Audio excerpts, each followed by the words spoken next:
Back. Thank you for that. Totally. All right, we got folks coming into the room now. Hello, everybody. As you come in the chat feature, just go ahead and put your name and where you are, and if you're running for something, what you're running for. Also, as a reminder for this, when you are putting things into the chat, make sure to switch to all panelists and attendees so that everyone can see like what you're writing in there. But we'll wait just a couple of minutes and let some more folks join, and then we'll go ahead and get started.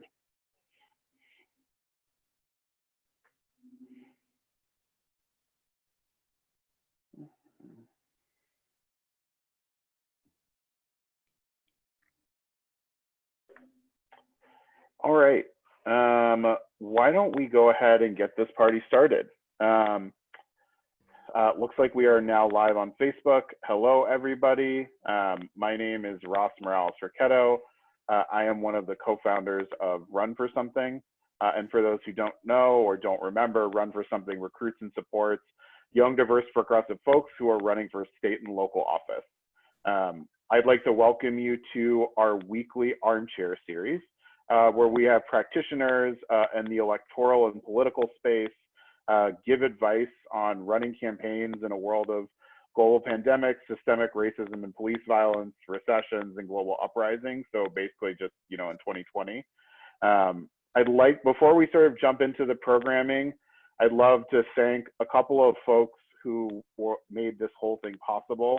Our sponsors such as Act Blue, AFSCME, Authentic Campaigns, Fireside Campaigns, Claire and Stephen Crouppen, Onward Together, Yelp, Precision Strategies, and Planned Parenthood.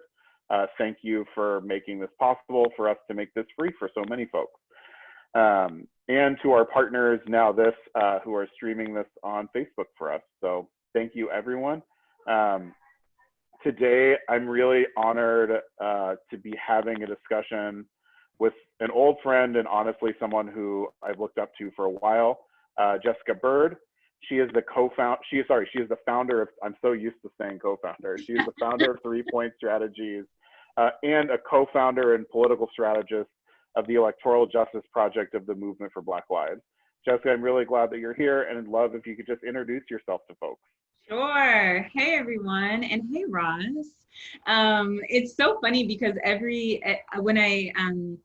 feel like when I watched Run for Something grow, and I just remember when we actually were just like nerdy, local power candidate recruitment folks who were just like, you and I just always used to come together to be like, how could we build a web of connected candidates, et cetera, et cetera. And so I just want to congratulate you on what you've been able to build. It's really exciting. And just hello to everyone. Thank you for joining us. So my name is Jessica Byrd. And I've been addicted to campaigns since I was about 17 years old. My mother was a poll worker, is always the story that I tell.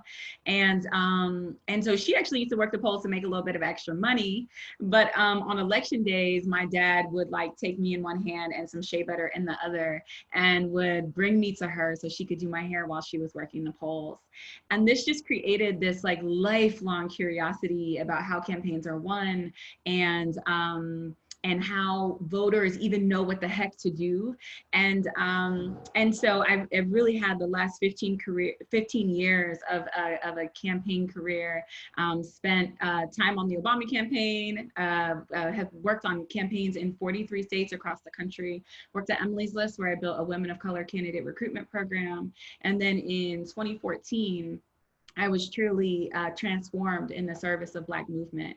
And after August 9th, 2014, when Michael Brown was murdered in Ferguson, Missouri, I started to really ask myself if I was doing campaigns unapologetically enough.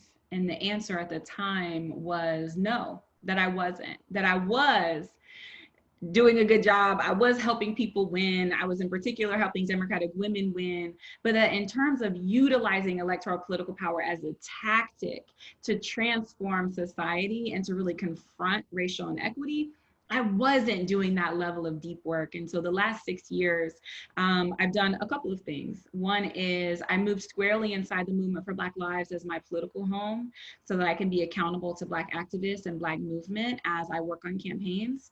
And then I've also worked to build 3-Point Strategies, which is an electoral firm that works every single day to elect progressive Black women. And our second candidate ever was Stacey Abrams. And so I was really proudly served as her chief of staff and deputy campaign manager in her Georgia election. So that's a little bit about me. I'm really excited for the conversation. Thanks for that.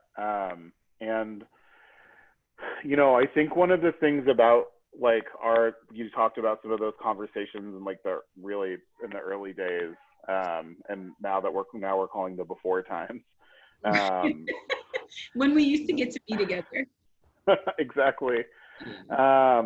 You know, one of the things that I was always struck by was sort of like your analysis on, you know, like how movements and electoral politics like work together.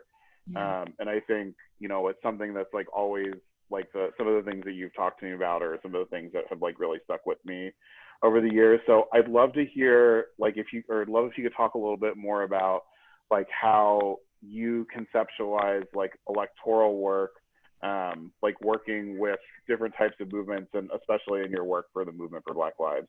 Yeah, absolutely. Well, so you know what's interesting, and when I was starting 3-Point is one of the reasons why I created this space was really I was at the time working in a huge Democratic PAC, and I was having conversations about local power, about political opportunities, about flipping seats.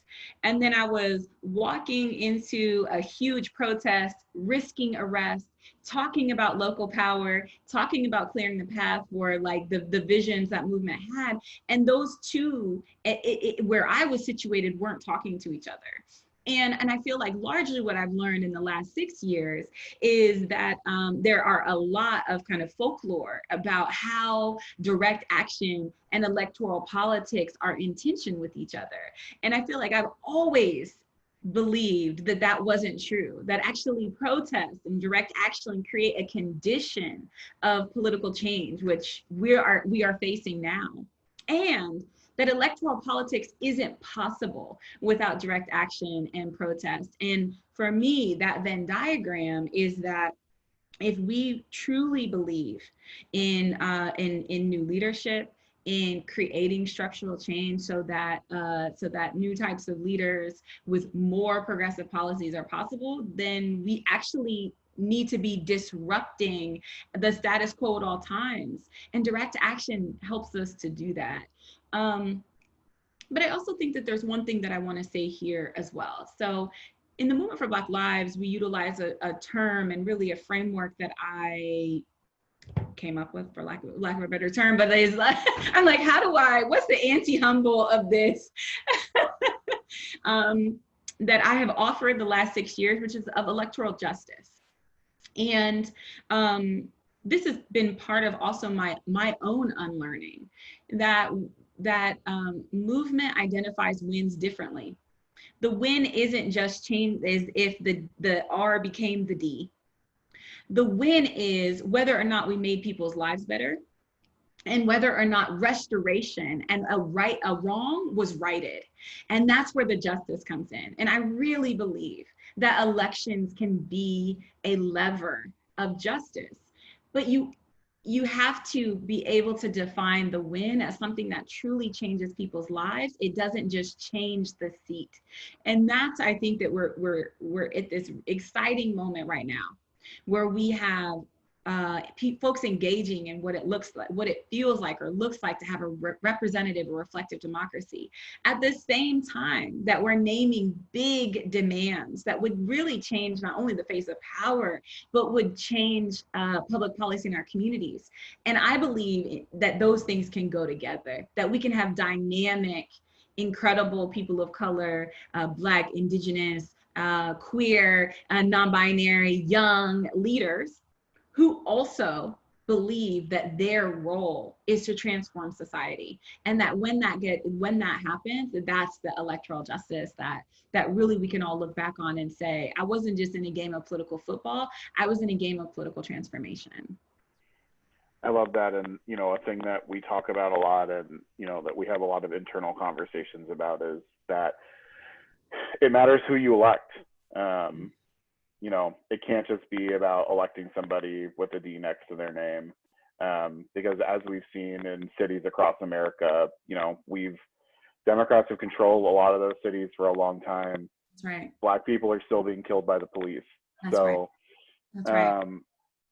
All right. And I feel like if we had wine, Ross, I would go deep into my theories of the two-party system, which also keeps me up at night, but we won't go there. And, you know, I feel like there's a lot of good being done to create a center of gravity for both, but there are huge structural barriers also that will continue to keep us until we really reimagine how we can engage in politics in this country. Totally. And that's why it's so inspiring that you're doing this work. You know, a specific question that I have is, you know, that's a little bit broader, is like, if you were, you know, if you're running a campaign today, or you're giving advice to a candidate or a campaign manager, like, how would you recommend that a candidate or a campaign like engage with, you know, like movement? Yes. I think a lot of people have that question right now, and are struggling with the answer. Of course. Yeah. Yeah. Thank you for that. I love this question. So I'm going to start with the boring stuff first. And the boring stuff for folks who are running for office, I've been trying to track the chat, who are either running now or who are interested in running later, is there's a lost art in politics that truly has changed the game for me, which is knowing how to write a campaign plan, and an excellent one. In a world that's full of digital and rapid response, and where we are able to really control our own destinies through the internet, right? We can create our own portal to our constituents.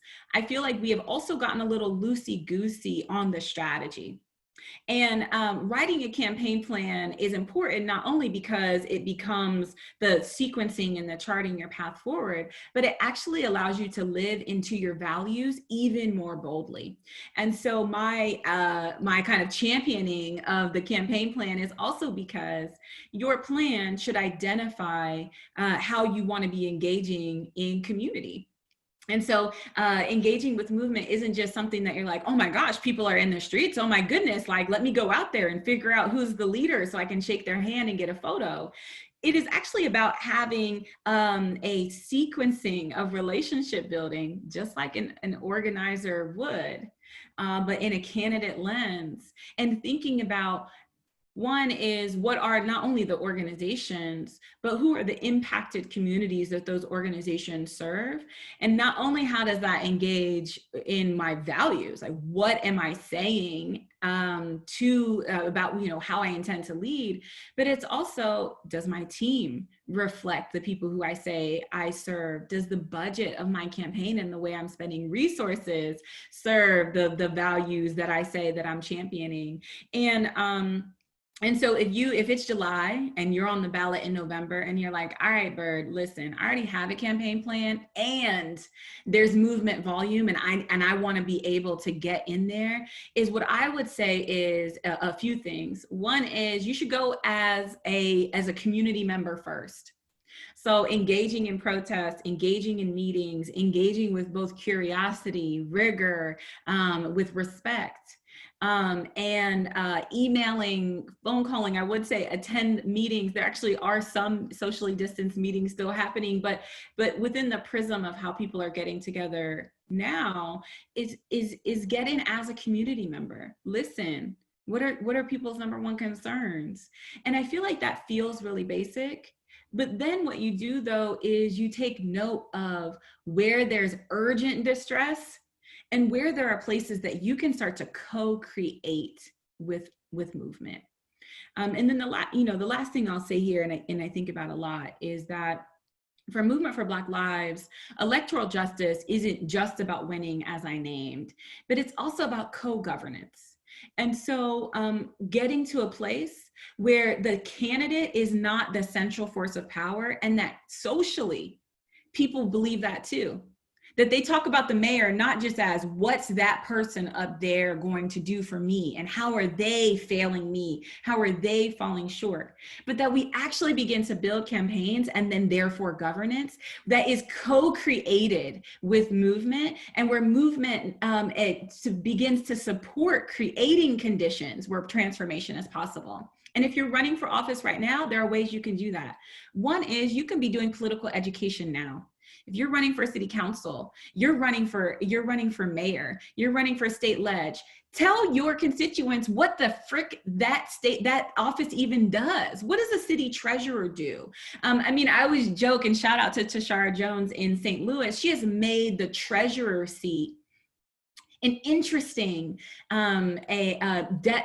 complex a city official that really engages in conversation around social justice in the treasurer's office. This is the way that you can also begin to meaningfully co-govern with the people that you want to lead, to not only get more feedback, but to lift the hood on the challenges that then you will face when you're governing, because it won't always be pretty. But if you let people in on what your process of governance is, that means when it gets ugly in the process of governance, that you now have a community that's waiting to change those conditions with you. I could talk about that forever, so. I would say like +1 to every, I mean, I'll say this to everything that Jessica says, but literally +1 to everything that she says almost always. Just like to get a little bit more specific, I'd love, like, we have Allison also, who's from St. Louis, Sarah Jones. You know, how can organizations like collaborate more with 3 Point or the Electoral Justice Project to support Black and Latinx women exploring elected office? Oh, I love this so much. Well, thank you for that question. Shout out to St. Louis. You know, so I'll say this is, you know, 3 Point, we are a consulting firm. And so we don't have like a huge volunteer program. We would, you know, send you to the candidates that we're working with. We do have a newsletter though. And so if you go to 3pointstrategies.org, once a month, we send a newsletter about what we're up to, what we're working on, who we're working with, and would love to connect you to those candidates and campaigns. But the Electoral Justice Project is a little different. So if you go to ejp.m4bl.org, you can get engaged with the Electoral Justice Project, and we have a few big things coming up. So one is we are working with the Working Families Party to endorse and uplift candidates on the ballot in November who are willing to be bold in the way that they are engaging on policing. And what that means is whether or not they will divest from policing and invest in Black futures. So you can get information on that. We're also hosting a Black National Convention on Friday, August 28th for everyone in the whole world. And yes, I will drop the link. And so if you would like to join us for the Black National Convention, you can go to blacknovember.org, and I'll put this link in there as well. And then I just also want to shout out folks who are doing good candidate work. So obviously Run for Something is doing excellent candidate services work. Higher Heights for America is a Black women's PAC. And then Collective PAC works specifically with Black candidates. And then Working Families Party is working across the country for progressive people of color champions who you can get engaged with as well. And I'll probably think of some more, and I'll be sure to use the chat to engage there. Everyone though has someone good running for office right now. Like that's just the condition of this moment. And so what I would encourage all of you to do, and I even have to do this every time I move or if I'm in a new place, is go to your Secretary of State's website, go to your Board of Elections website, go to Ballotpedia, dig in there. The crates are, you think that you know one person running for office, it turns out there are 15 people running for office. You know, there are times that there are ballot lines on states that I'm like, I didn't even know this was a thing, right? So get intimate with your local governance. I really feel like the more we know who's running in our own backyard and not just some of the bigger, more high profile races, the more we can do that investing work for bold candidates who could win right now. Love it. All those orgs are great, and folks that we've partnered with or currently partner with. So yay. Yay. All right. The Electoral Justice Project at the Movement for Black Lives, y'all just released the Breathe Act. Oh yeah.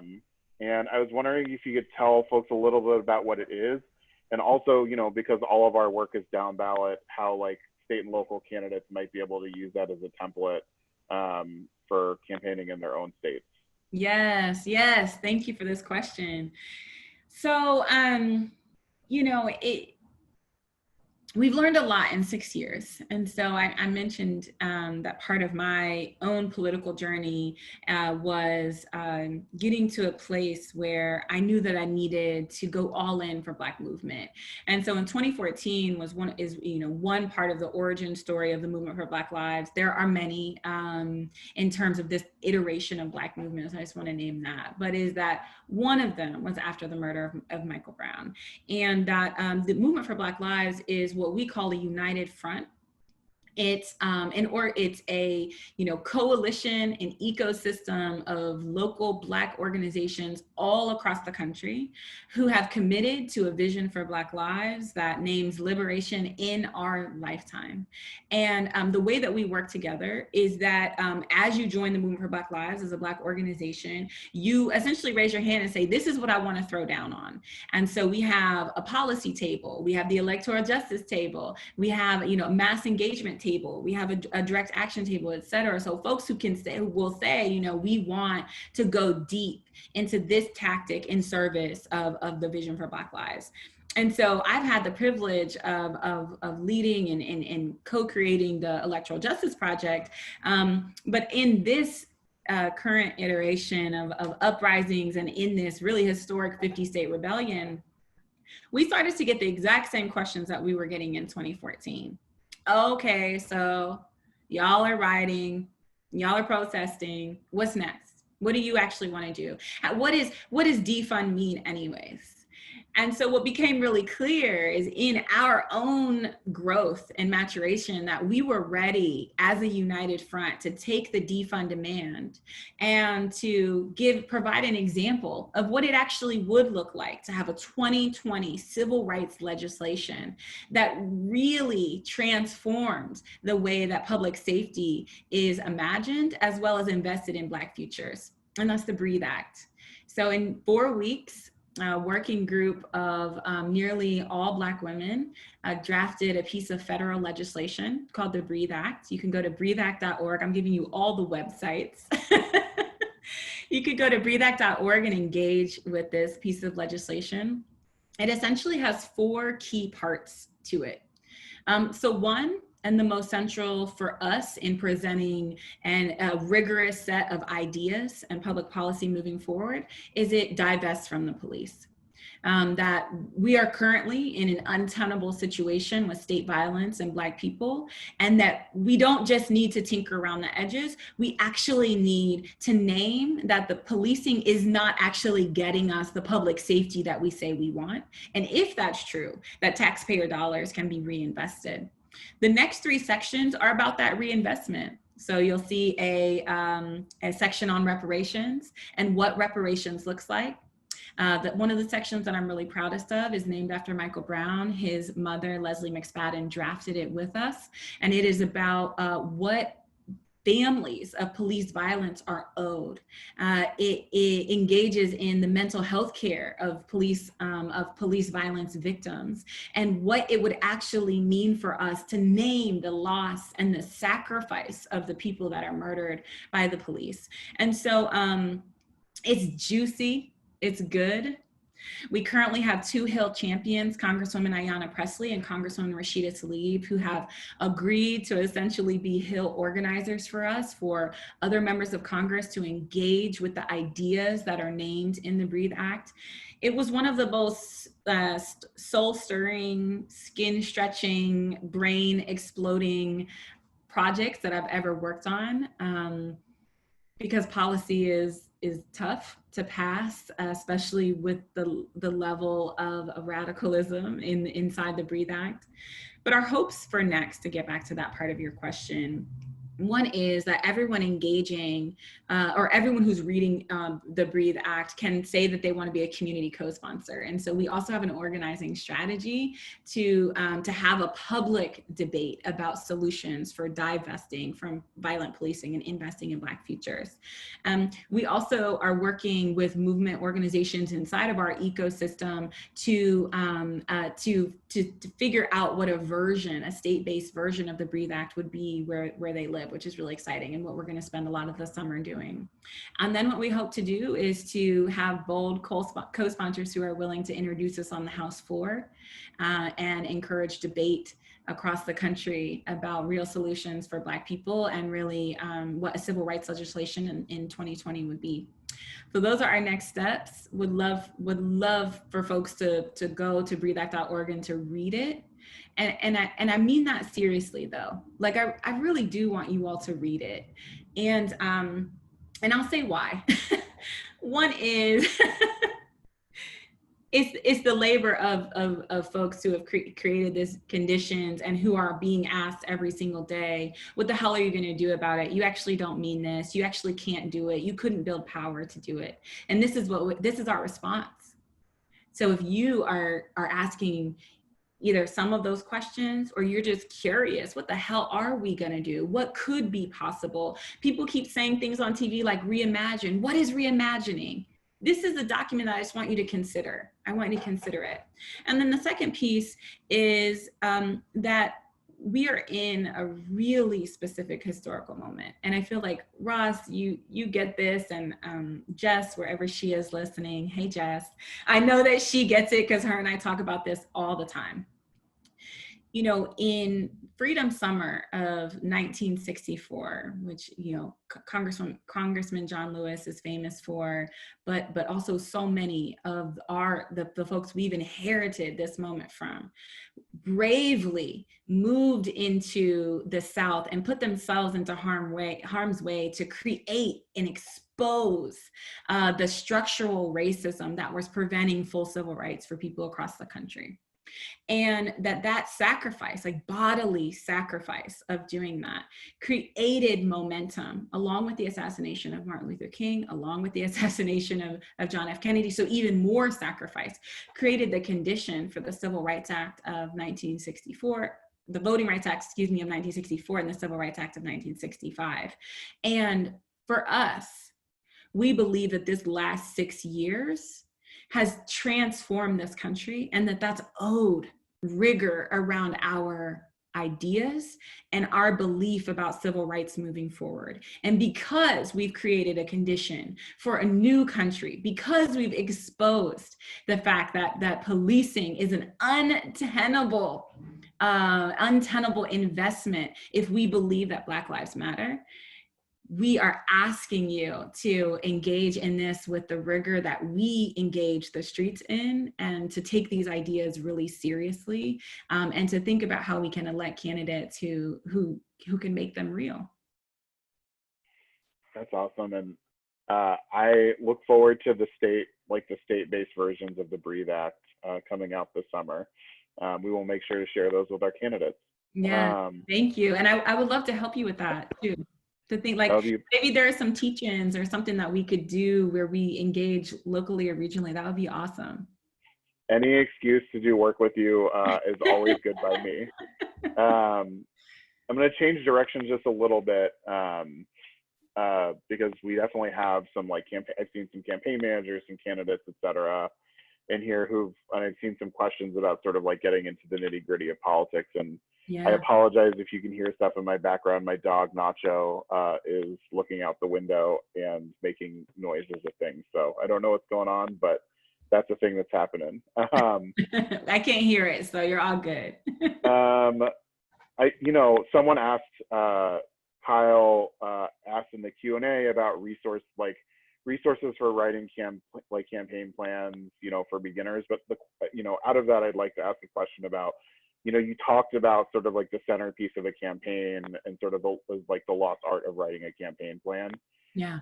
From your perspective, like, how do you get started? Because I think for a lot of folks, getting started is really the hardest part.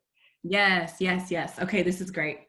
So one is I wrote a campaign manual for Democracy for America a few years ago. So I wrote it in 2017 in partnership with them. I believe it's still on their website, but if not, I'll put the link to it in there, if that's helpful.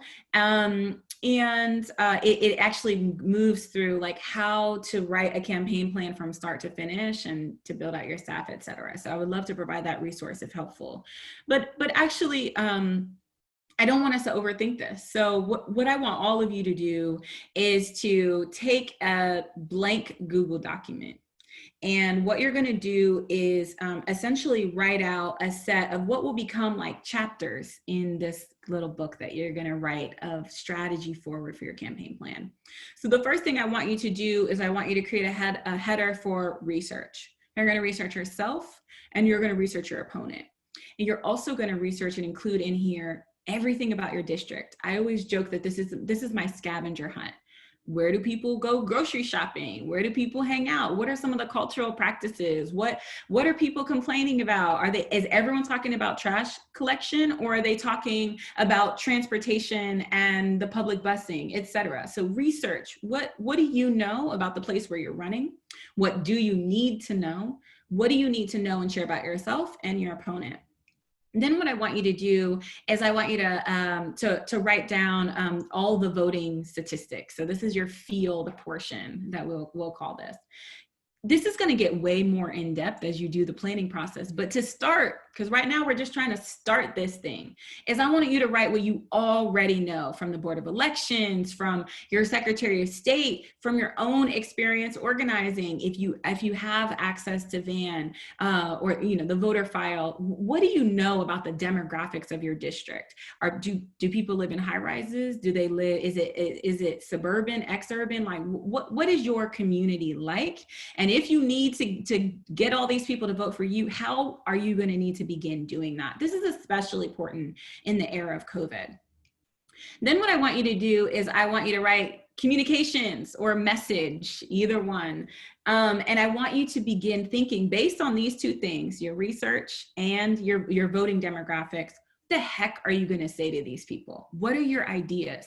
What are your values? What is poppin' politically that people want you to talk about? Like, what is that? And again, you'll build on this. But what I want you to do right now is to get started somewhere and begin to add as you go on. Then what I want you to do is write one for fundraising. So what budget do you need in order to make your goals real? How the heck are you going to raise that budget? In this section, you're also going to include legal rules. So this is where, again, going to your Secretary of State's website, your Board of Elections, like, what are the rules for running where you live? Do you have to establish a specific kind of bank account? What are the rules of reporting? Knowing all of that in the beginning means that as you get in the thick of the campaign, that you'll be able to tackle those. And then I feel like I'm forgetting one. It'll come back to me. But these basic pieces. Oh, hello, building your team. So who do you need? Are these volunteers? If you're running a race that historically has had a candidate who raised or spent over $1 million, you have to pay your staff for that level of race. And so really thinking about, oh my gosh, did you all find the campaign manual? Damn, Run for Something. Very impressive. Very exciting. Thank you, Ben. And so you'll see actually all of this in here. So essentially I've created a whole set of activities with Democracy for America that you fill out and create a template. But what I really want you all to do, and I hope you hear my voice haunting you when you run or in that you have to write this down. This is a living and breathing document. So what it also means is there is going to come a time in the middle of your campaign where everyone is begging you to change your strategy. Now is the time to add 500,000 more yard signs. Now is the time to change your message. Oh my gosh, there's a mass movement going on outside of our window. Now everything we have to talk about becomes about this. You use your campaign plan to get you to a comfortable place of strategy where you're not just doing based on what other people or campaign whisperers or folks are saying, but you actually sit down with your team and you say, what do I want to offer in this moment? Is it true I need another 1,000 yard signs? Sometimes it's true. As many times as we make jokes about yard signs, sometimes it's true you need those things, but you shouldn't be making those decisions alone in your bed with your laptop emailing people or on side conversations when you're at the grocery store. You should be making those in relationship to the path that you've created for yourself. And sorry, Ross, that was a little bit long-winded, but I do really feel like the sequencing of this, I cannot tell you how many times I've needed to change course, but because I had a scaffold, I had a blueprint, it was way easier to then get even bolder, even badder, even more depth than I had even planned for, because I already had a plan. Yeah, I love that. I mean, one of the things that we tell, folks at the beginning of their campaign is to think about their why, and then we tell them to get everything down on paper, and then everything flows from there. And this is, everything A+. And then, can I just say one quick thing? Sorry, that just came to me. So when I was from junior, like field organizer, which I loved, and so I'm not saying junior in a negative way in any way, but from like 21, 23, 24, 25 to then getting my first big race at like 27 was me learning how to write a campaign plan. And so for any folks, any staff or folks who are kind of hovering at this middle manager place, if you've managed a smaller race or you're like, I want my big break. If you are in the field and you're like, I really want to manage, how do I make that jump? You have to learn how to write a plan.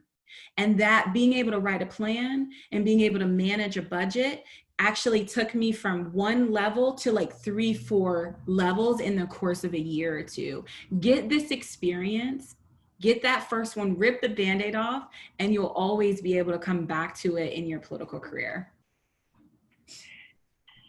We have a question, actually, Amy asks in the Q&A about, in sort of what you were talking about, you didn't mention anything about messaging. So I was wondering if you could talk a little bit about messaging. And I think one thing that Amy mentions in here is she's often surprised by how off some of the messaging is sometimes in hyper-local races, and like how sort of like that fits into the plan. Yeah, totally. I did mention it, but it was really fast. And so, so a couple of things here. So this is the place, and thank you for the question, Amy. This is the question, or the place that I would actually spend a great deal of time. Every category of your plan is worth time, but this is going to be the thing that the candidate has to say over and over and over and over and over again, and getting it right, making sure it's succinct and also is connected to the people that you even need is really an art and a science.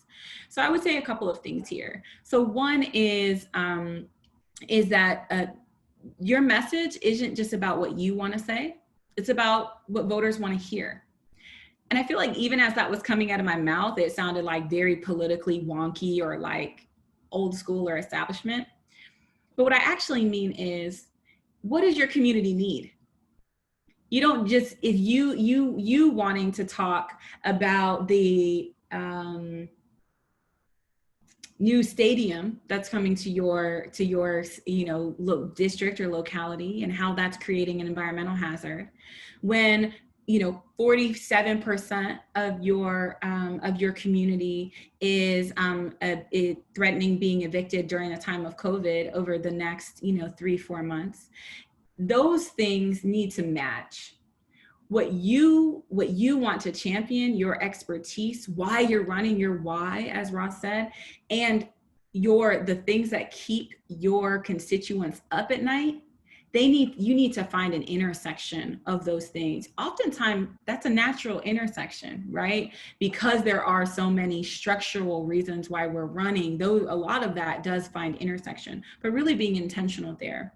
I would also say is finding a way to communicate what you can do through the office that you're running for in terms that people really understand. You don't need a 50-point plan in order to give your first message. And in fact, I would say you don't need a 50-point plan until you're governing. Often, I cannot tell you how many campaigns I've worked on where you get to them and they don't have a website yet, and you're like, why don't you have a website? And they're like, I'm not done with my platform. I'm not done, Jessica, I'm sorry. And I'm like, well, what were you gonna write? And it's like they get out a scroll and there are 100 bullet points in their scroll, and they're like, I'm gonna upload all of this to my website. I highly encourage that you not do that. You should demonstrate you have a vision, but you should be able to talk about your vision in clear and concise ways that people feel are time-bound and urgent and that they want to get behind right now.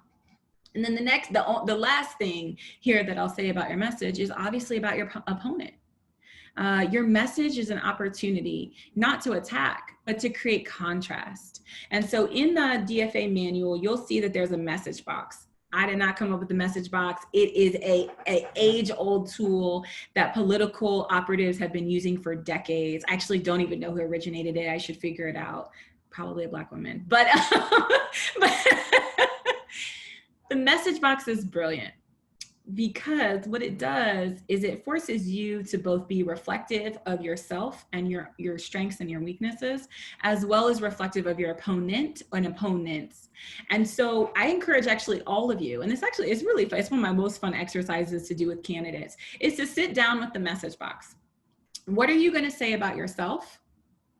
What is your opponent going to say about you? What are you going to say about your opponent? And what is your opponent going to say about themselves? Knowing what your opponent is going to say about you and what they're going to say about themselves and what they think about you allows you to create really specific and concise messaging that not only inoculates what they're going to say about you, but it also helps you to really define yourself the way that you want to be defined. And I'm going to give one example of this, and then I'll shut up. Stacey Abrams. So she was our second client ever in 2015, and she was the minority leader of the state house at the time. And to be honest, at the time, she was building infrastructure in Georgia. So we weren't even sure if this was going to happen. But what we did know is that we should clear a path for this genius, brilliant leader as much as possible.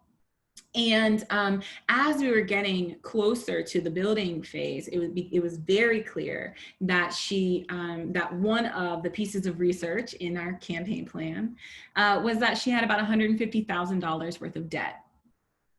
And so we knew that not only was that a defining part of her personal biography, because she had taken care of her family after Hurricane Katrina, her family was displaced, her father had cancer, the regular human stuff, and had accrued a significant amount of debt.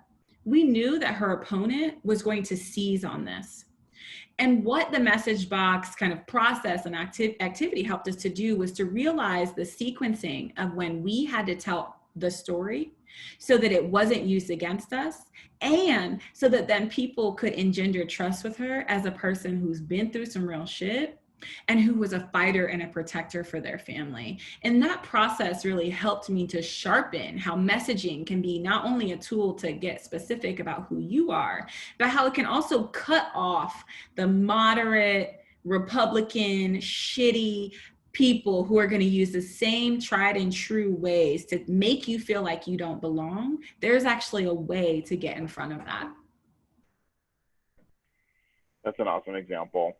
All right, we're running close to time, so I'm gonna ask a couple more questions. You know, one thing is, what is the dumbest political advice you've ever heard given to a candidate?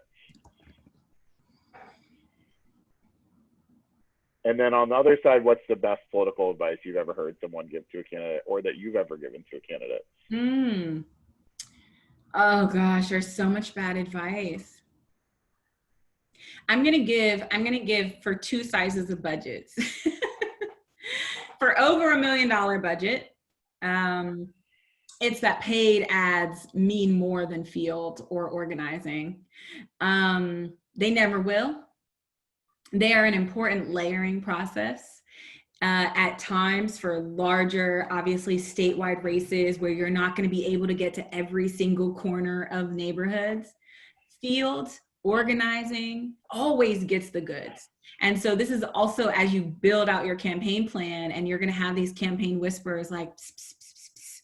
You're going to need an ad where you have a really serious looking white guy who has a tie on, and it kind of maybe looks like you guys are at a bank, and it's going to make you look way more serious and official, and you're going to be like signing something, and you're going to spend $1.5 million on that ad because it's going to make people feel like you're a serious person. And so this is one thing that I feel like I've spent really the last 6 years is disrupting. So that's one thing. I would say for local races where I do spend a significant amount of time is about how you engage in events. So I feel like one of the things that I hear the most is from candidates who I'm talking to on the phone, and they haven't done their call time that week. They haven't responded to an endorsement questionnaire that would unlock new resources, new communities. They haven't talked to the local reporter who could help them to share their message and get earned media. But they're at every single potluck, family event, church event, even outside of their district, and many of you may be saying is like, Jessica, your movement, you're supposed to go everywhere. Yes, and that is true. You also have to have a plan for the way that you are engaging in community. People will drag you everywhere all the time, and it'll never end if you don't get in front of your community engagement strategy. So I spend a lot of time on the phone with women who are like, yeah, I just got to run into this, to this thing real quick. And it's like 5 people that they already know, that know how to get in touch with the campaign, and they've driven an hour and a half across town in order to show face. And a lot of this is because people believe that seeing the candidate is more important than understanding their strategy. And the reason why I want to focus here is that I think that when candidates do a really good job of saying why they have to spend time in the places that they do, people are cheering you on.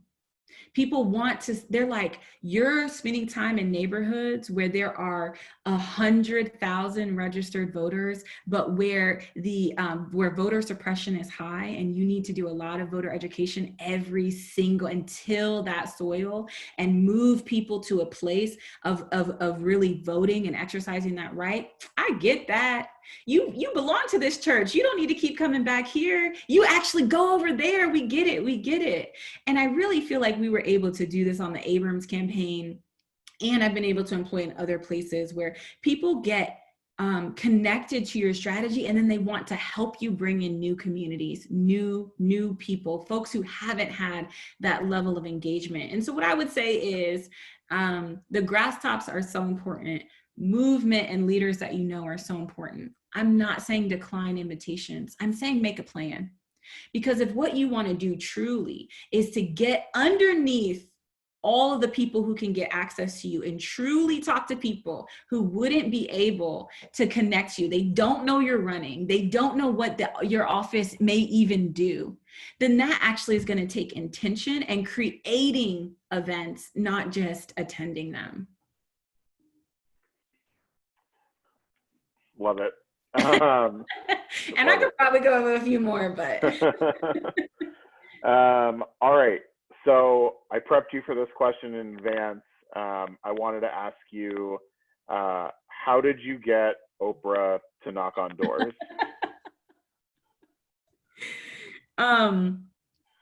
So this is an easy one, but I am gonna tell you the story of Oprah because it was one of the wildest experiences of my life.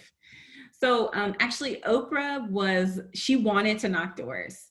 So while it was my idea, like, do you think she would knock doors? She, like, literally it was like, yes, she will knock doors. So, okay, so to take a step back, it is within the week before the election. So it is Monday before election day, about 8 days. And we already knew that President Obama was coming on Friday. So we knew President Obama was coming on Friday, and then we knew Trump was coming on Saturday. So it was just this really kind of wild time in the campaign. We're in full GOTV mode, we're in early voting, and we also know kind of the biggest figures in American politics at the time are also going to be saturating the state. And so it's now Wednesday of before what we called Obama Day, which took a massive amount of our staff in order to make happen, while also everyone was in full GOTV mode. And so Cece calls and says, I just got off the phone with Gail. Gail Cole called me. And like, Gail who? You know, I'm like ready to like, you know, I'm like, who? Gail, a voter, a volunteer, a staff member? Gail King. Okay. She's going to get Oprah down here. She's going to come on Thursday. So I'm like, wait, okay, so Obama Day is Friday. So she's going to come the day before Obama Day in the next 30 hours? Yes. And I want you to manage it. And I want you to take people who aren't working on Obama Day or GOTV in order to do it. So I put together a team of 5 like incredible rock star organizers on the campaign. And we built essentially an Oprah Day. And it was 6 distinctive events, including Oprah canvassing twice. And had obviously millions of people engage in this day across the country, but really it was just like a super exciting day in Atlanta. And the canvassing experience was interesting because Oprah is just as you imagine. So the door of her minivan opens. We have our field director hand her packet, give her a canvas training on what she'll ask, where she'll be going. She immediately gets distracted by someone's yard sign. Hey girl, I love that Black Lives Matter yard sign. So next thing you know, we're dragging Oprah along. We're like, you have a walk packet. You can't talk to every house. Which, like, try telling Oprah that, you know. So it was just a surreal day. She really did talk to voters who did not know she was coming. So that was real. And also she really wanted to. And I would say just to close that, you know, we would have never expected when we were building that campaign that we would have that level of engagement. I mean, just to like, I've never told anyone this, but on like the Sunday before the campaign, Stevie Wonder called and said, could I do a concert? And we were like, we actually ain't got it. Like, we've had Oprah, we've had Obama, we can't, that would steal like all of our resources. We just couldn't. So like, we were turning down Stevie Wonder by the end, you know. That's so unusual. And you don't build for that. You build for the version of the campaign that's so irresistible, so fun, so creative, so dynamic. And that's really what Stacey facilitated, is that we had this diverse team of people that at all times were being asked to generate content, to really be engaged in local communities. And so when those opportunities presented themselves, it was like adding, you know, sprinkles to an already like delicious 7-layer cake. And what I would say for all of you is that someone on this call, someone in this community, someone right now, is going to be that next, you know, irresistible campaign. And that what you build for is not just the sexy part, but is this place that everyone really wants to be. And then you may get Oprah to canvas. I love it. And I love that story. I've heard parts of it in the past, but the Stevie Wonder was new to me. And I know, I'm like, I hope I don't get in trouble for that one. We love you, Stevie. We just had a lot of work to do. Stevie is sacred in our household. All right, we're coming up on our time. So I just, you know, like, I want to say thank you so much, Jessica, for participating. You know this, I've been, you know, since Run for Something started, I've been looking for ways for us to be able to work together on things. And I'm really excited that this was able to come together. And, you know, for the rest of the folks on the call, thank you so much for watching this, for being a part of this, or being a part of the Run for Something community. These armchair series, we're doing them every Wednesday through the summer. Next week, we have Teddy Goff, who's going to be talking about digital communications on the campaign. And just for context, Teddy was the digital director for the Obama campaign in 2012, and then in 2016 was a senior advisor to Hillary Clinton. So you'll definitely want to watch that. You know, I'd also be remiss if I didn't add a little pitch for us at the end of it. We're working really hard to keep these, you know, these like cost-free. So, you know, anything that people are able to do to help out is tremendously helpful. If you're interested, you can give at runforsomething.net/build. You'll be getting an email for everyone who's been on this. You'll be getting an email with a list of the resources that Jessica talked about, you know, after the call. If you're looking for a recording, you'll also be getting a recording of the call then, and you can also check it out on Facebook. So with that, I just want to say thank you so much for this, Jessica. Thank you. Having me. And I just want you to know, like, you have a partner in me. And so if there's a 2.0 we could do, I would love to do that. And I'm rooting for you all. I'm rooting for everyone on the call. And it's such an important time. Like, I feel both. So, I mean, the world is asking us and inviting us to be our most brave, our most bold, our most creative. And I just know we all got that. And so I thank you for being a part of that. And I hope that if there's anything that I can do for folks who have participated, that you'll let me know. I'll put my Twitter in here. Caleb, I'm not running for something, but I will help you run for something. Thank you so much, Jessica, and thanks everyone on the call. Really appreciate it. Thank you. Big love.